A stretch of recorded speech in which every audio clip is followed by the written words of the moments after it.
setting limits on coordinated spending by the party for a candidate.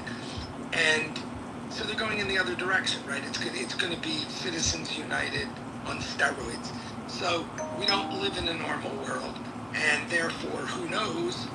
But yeah, if we're relying on existing law, this is going nowhere. Could it go all the way to the Supreme Court and they could, change the non-delegation doctrine? Well, yeah, I mean, they've shown that they're willing to do almost anything. I mean, it's we're in lawless Supreme Court territory, as I've said many times. And so, all bets are off if it gets that far. Yeah, that's what I'm concerned about. It's not a matter of whether they logically can do it. They're doing things that are not logical. So, Ben, can I ask Steve Crone one follow-up question, please? Yes, you may. Thank you. And Steve Crone, hypothetically, if this does get appealed all the way up to the Supreme Court or whatnot, would you say that based on the Supreme Court's recent decision in the birthright citizenship, that whatever the decision is, it would not affect any and all major cities in the United States? It would only affect the litigants to that one case. Is that an accurate statement? Well, no, not necessarily. It might, but again, the case that was decided with regard to so-called universal or nationwide injunctions is a case about courts ordering injunctive relief. So yeah, I mean, to the extent that the remedy is an injunction, in a case like this, and they're suing California, so there's no reason to expect that a court would order a nationwide injunction, right? They're claiming that California is discriminating, and so the relief would be to order California to stop discriminating. So I guess the answer to your question is yes, but not because of the limitation from the case of the other day, but rather because the appropriate relief, if you're claiming that the state of California is discriminating, is to order California to stop discriminating.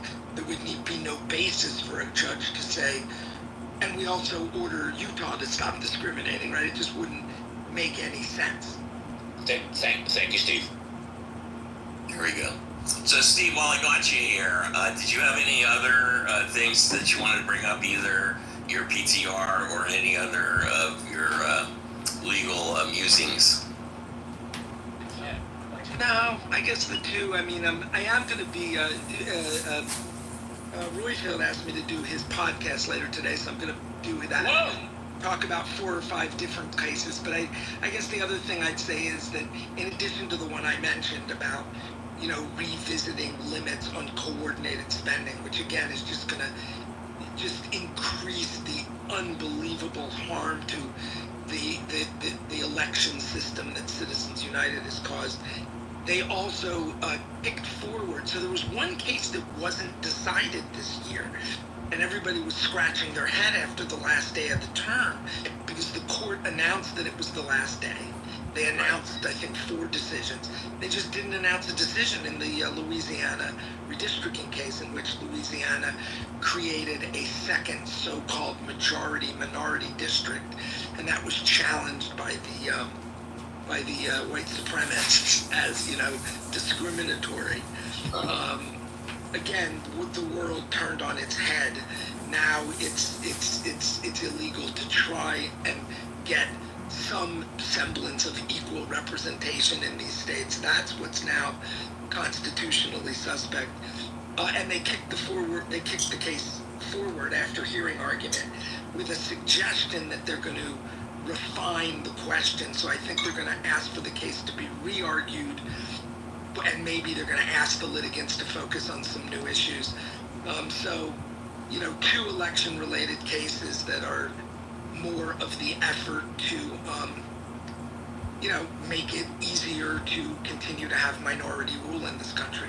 Because essentially what we have, to some extent, nationally, although Trump did win the popular vote in the last election, but in states especially, you know, when you look at some of the gerrymandering at the state level, and that includes, of course, their congressional delegation, not just their state legislatures, you see this situation where, you know, one party gets 57, 58, 59% of the vote, and they have 20% of the seats. I mean, it's just absolutely not representative and outrageous.